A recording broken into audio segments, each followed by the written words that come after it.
আজকে আমরা উচ্চ প্রোটিনযুক্ত পুষ্টিতে ভরপুর স্বাস্থ্যকর সুস্বাদু ছাতু তৈরি করব। কিভাবে করছি পুরো ভিডিওতে দেখুন আর সাবস্ক্রাইব করার আবেদন রাখছি।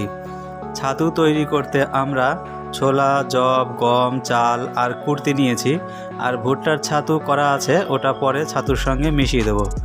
ছোলা প্রোটিনযুক্ত দানাশস্য আর কুর্তিতেও প্রচুর প্রোটিন থাকে, দুটো মিলে হাই প্রোটিনের ছাতু তৈরি হবে। আর কার্বোহাইড্রেটযুক্ত যব, গম, চাল ছাতুটাকে সুস্বাদু করবে। 4 চামচ মধু আর ছাতু জলে গুলিয়ে পান করলে শরীরে পুষ্টি আর শক্তির যোগান হয়।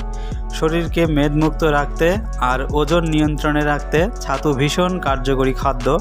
গরমের দিনে শরীর সুস্থ রাখতে, শীতল রাখতে ছাতুর জুড়ি মেলা ভার। দেখুন সেই ছাতু তৈরির প্রণালী।